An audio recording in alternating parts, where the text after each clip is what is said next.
Sa hukay na may lalim na halos 300 talampakan, bababa ang magkaibigang Edimar at RG.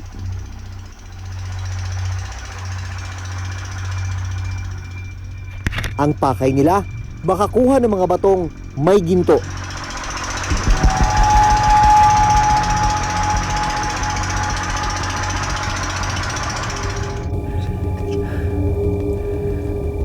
Ilaw na nakatali sa ulo ang tangi nilang liwanag. Maingat ang bawat pagtapak. Isang maling galaw, pwede silang maaksidente. Doble ingat, saka dasal na lang.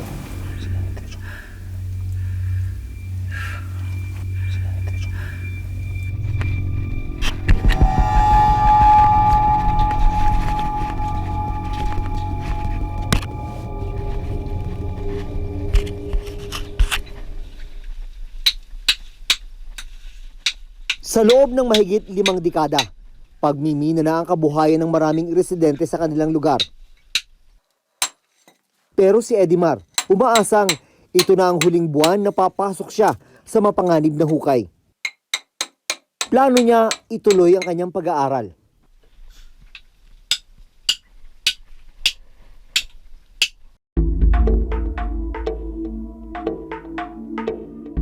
Si Edimar, mga 8 taong gulang pa lang nung nasubukang pumasok sa minahan. Ngayon, papakita ni Edimar sa amin kung ano yung sitwasyon sa ilalim ng buho.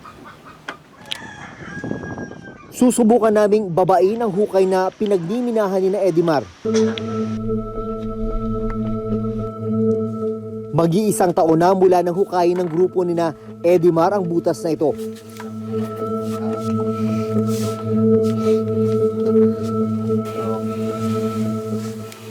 Sa sobrang tahimik sa loob ng hukay, rinig ang bawat buntong hininga.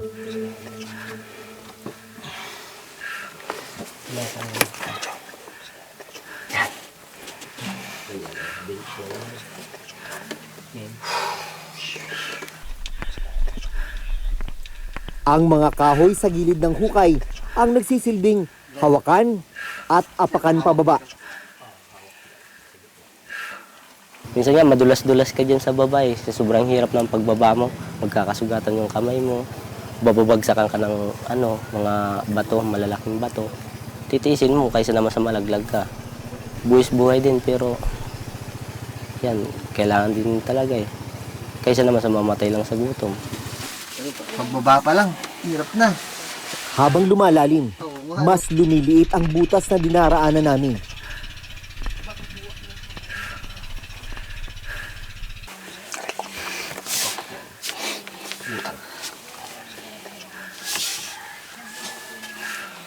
Kasya lang para makapasok ang isang tao.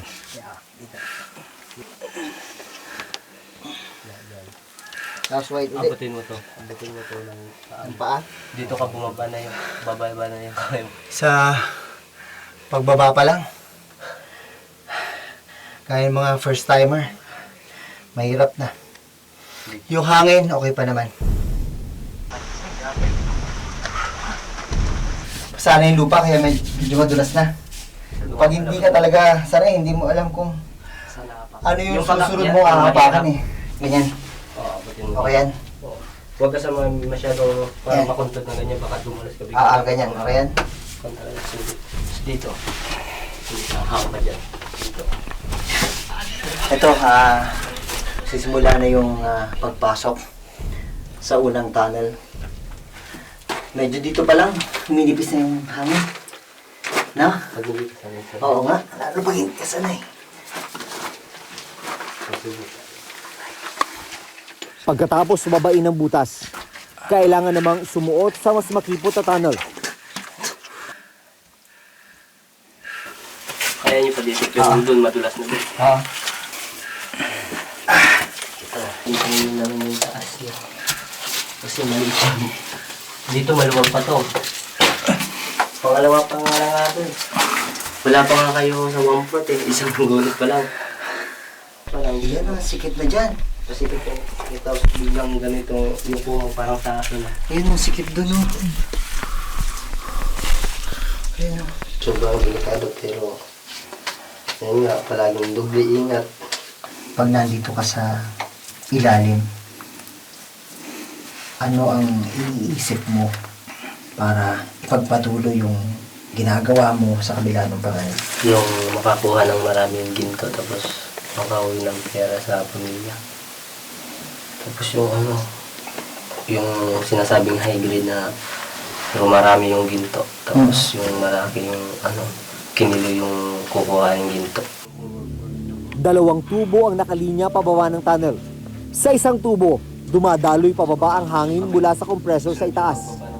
Ang isa namang tubo, hinihigop ang tubig mula sa ilalim ng minahan. Saan nagagaling ang tubig? Sa ilalim. Yung mga house na to, yun ang hinihigop ng Okay. Pero kaming mga makina doon. Ito yung mga Malamig naman pala rito, no? malamig dito kasi may butas pa. Yung unang panganib, pag nandun ka na sa baba, may biglang sumunod o may dalang maso, kinatawag na yung bakal. Pag nalaglag yun sa'yo, pwede kang tamahan sa ulo. Pag yung usok, pag hindi ka sanay, mahilo ka, mahimatay ka dun sa loob. Pag yung hindi mo kaya yung resistensya mo, yung oxygen, parang hindi ka naman masyado makahinga. Lalo na kung yung butas nyo dun sa loob, walang tubig kasi yan lang kumukuha ng oxygen. Itong tunnel na ito, mga 1 taon na daw mula nung hukayin. Kabilang sa mga safety precaution na ginawa ng mga minero, yung paglalagay ng kahoy sa ibabaw. Yung iba naman makikita mo sa ibang portion, meron sa gilid. Protection yun, panlaban sa guho. Ito maliwanag dito sa ilalim dahil may ilaw yung aming camera. Pero kung aasa ka lang talaga dun sa ilaw na bit-bit ng mga minero, ganito lang yung makikita.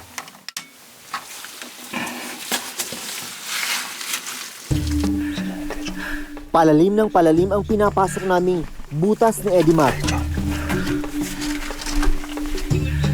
Mas malayo at mas malalim. Mas may posibilidad raw na makahanap ng magandang uri ng ginto. Sinking ang tawag nila sa butas na pababa. Mahaba kasi yan eh. Tapos pagbaba mo na sinking na mataas, tatanil ka naman ng pakanan. Tapos sinking na naman. Ang pinakalas doon, bababa ka ng mayroon doon nakakamada na mga parang sako. Tapos pagbaba mo doon, tunnel na naman. Tapos parang medyo pataas na, tapos bababa ka pa 45 na tinatawag namin. Tapos pagdating mo doon, may tubig doon, yun na yun. Sa puntong ito, kinailangan ko nang tumigil. Numinipis na kasi ang hangin sa ibaba. Pero si Edimar, nagpatuloy sa pagbaybay sa tunnel at pagpasok sa butas. Nang makarating sa mismong pinagkukunan ng batong may ginto, agad na nagtiktik sina Edimar.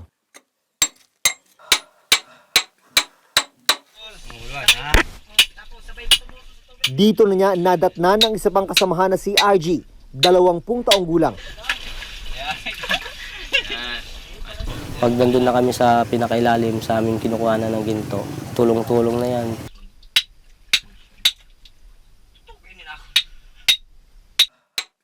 Natanong namin kung nag-aaral si Edimar. Dito ko nalaman na scholar at honor student si Edimar bago siya tumigil at mapasabak sa minahan. Nag-stop out of school youth na yan. Nang napatay ang kanyang ama noong 2013, nawala ng naghahanap buhay sa kanilang pamilya. Kaya napilitang huminto si Edimar sa pag-aaral. Kaya hindi na natin tignan. Pagkatapos ng 2 oras sa pagmimina, isinako ni Edimar ang mga nadurog na bato.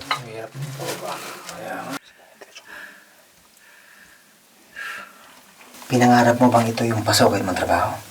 Hindi naman po. Kaso nga lang po, yun nga. Walang ibang trabaho.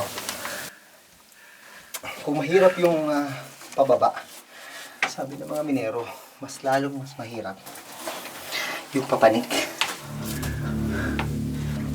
Madulas yan po. Madulas nga eh. Tao ka dito. Biglang madulas. Takpang po. Yan.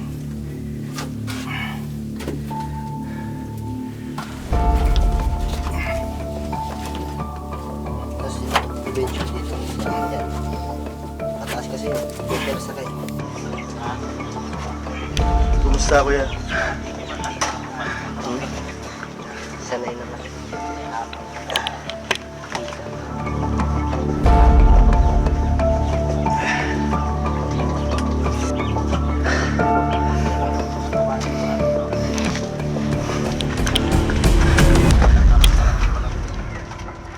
Ang mga sako ng bato, isa-isa nang iniaangat mula sa hukay.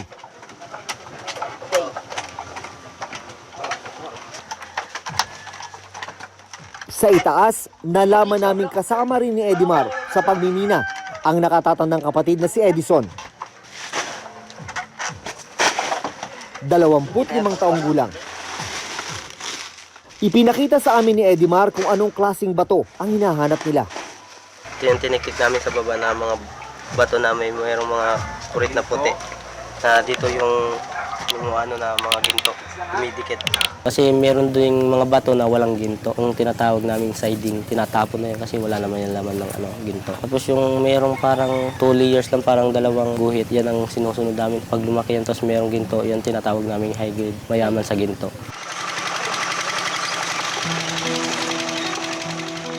Ito, anong dream mo? Ano po, simple lang. May konting trabaho, tapos konting bahay lang. Saka kahit hindi na masyadong malaki yung sahod, basta yung tama lang makakain sa tatlong araw, tapos may pambili ng pangangailangan. Nakakaingit naman pag nakita mo na yung mga kabatchmate na nandun na nag-aaral na sila. Nakasuot na ng toga. Okay. Eh, samantalang ikaw, pumapasok ka ng butas ngayon. Sinayang lang yung opportunity na hindi dapat sayangin.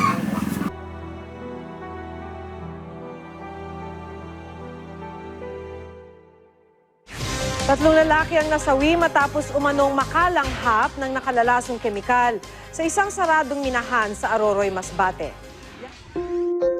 Ang peligrong idinitalye ni Edimar, hindi natakasan ng 17 taong gulang na si Angelo.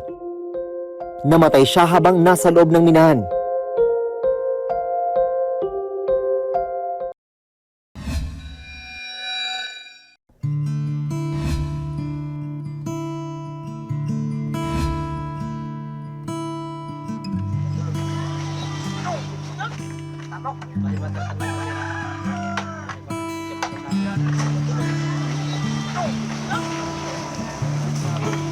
Pagkatapos may ahon ni na Edimar ang mga tiniktik na batong may ginto, ibiyabiyahe ang mga sako papunta sa gilingan ng bato.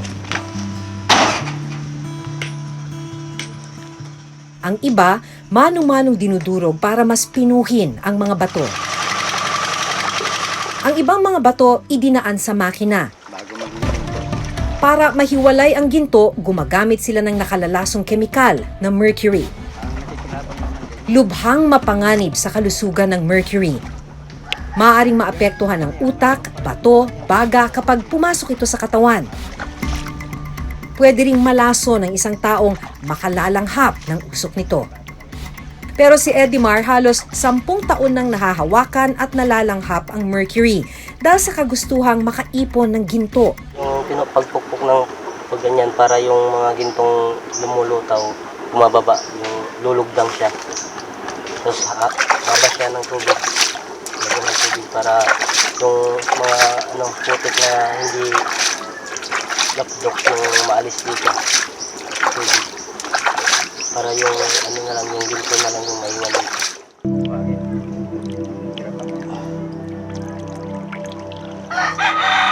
Yung naiiwan. Yan na yung maliliit na kwan. Sunod namang iniluluto ang nasalang na ginto.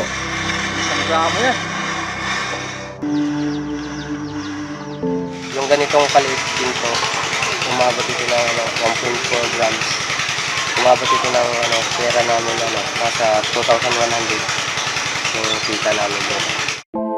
1,100 pesos ang presyo ng kada gramo ng ginto. Sa 36 grams ng ginto na naipon ng kanilang grupo sa loob ng 3 araw, 40,000 ang kinita nila.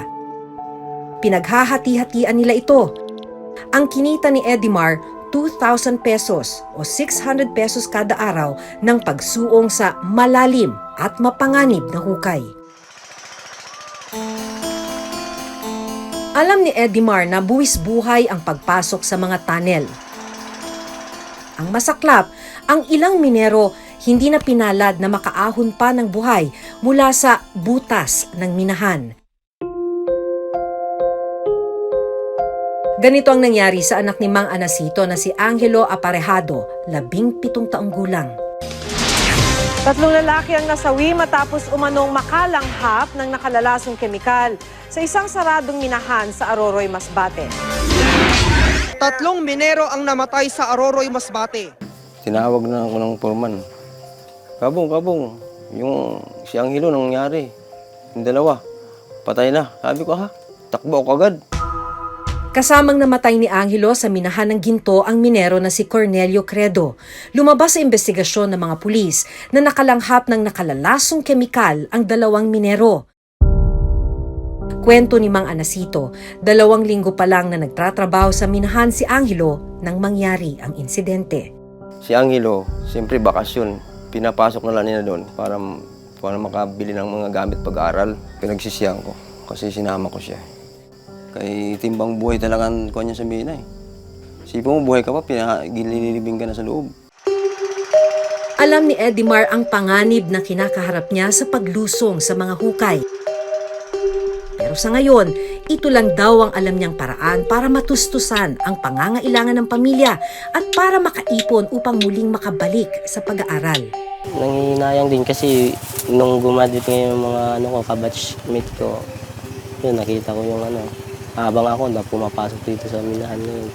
Sabi ko, sana, tapos na lang din ako sana. Nandun din ako sa batchmate ko.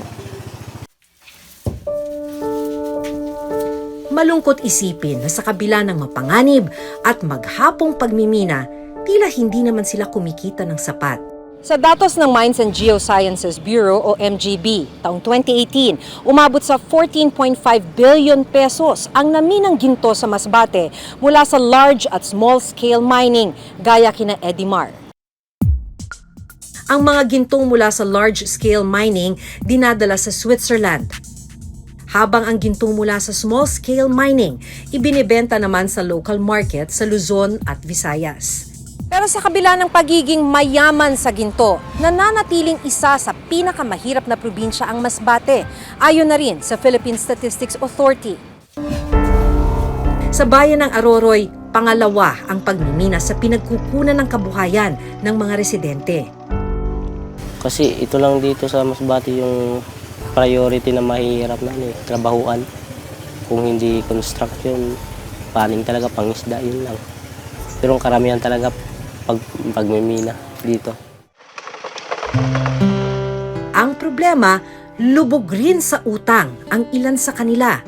Pagmimina kasi hindi naman permanenteng makikita. Yun, nakakautang tapos babayaran na sa susunod na pag pumasok naman ng ganyan, operation namin sa buho. Kapit sa patalim siya, no? Kasi imagine a family na yung magulang ay walang kakayahan makakuha ng maayos na trabaho dahil hindi siya nakapagtapos ng pag-aaral, di ba? Sa pagmimina, hindi hinihingi yun. Alam nilang mapanganib ito, pero walang ibang choice. Marami talaga deposito ng gold dito. Kaya siyempre, yung mga tao naghahanap ng mapagkakitaan, wala namang ibang mapuntahan kasi yun nga, maraming nagmimina, maraming nag-small scale miners, ganyan. Ano ang iba dyan kaysa magbungkal ng lupa, hindi nila gagawin yun kasi mas madaling hanapin yung pera sa ginto. Ang ginagawa naman ng Menro yata ngayon is parang ini-inventory lang nila. Pero hindi sa regulation talaga, parang wala tayo magagawa sa ganun. Kinakailangan na ang mga small-scale miners ay nakapaloob sila sa isang minahang bayan. Ito bali ang kinikilala na legal ng gobyerno. Sa atin sa salukuyan, maraming percentage ang tinatawag natin na pag informal, illegal sila ng mga small scale.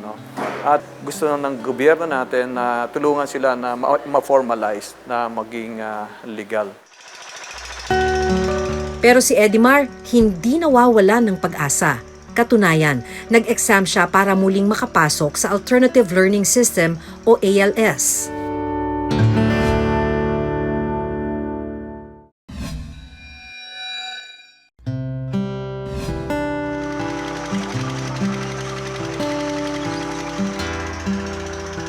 Sa bawat pababa ni na Edimar sa butas, isang paa nila ang nasa hukay. Sa paglusong niya sa malalim na minahan, umaasa siyang darating ang panahon, tuluyan siyang makakaahon. Hindi naman siguro ganito na lang palagi. Maganda yung trabaho, hindi man ganong malaking sahod, basta hindi masyado ganito buwis-buhay ba sa pagmimina. Hanggang sa susunod na Huwebes, ako si Maki Pulido. Ako si Jun Veneracion at ito nakatala sa aming Reporter's Notebook. Notebook.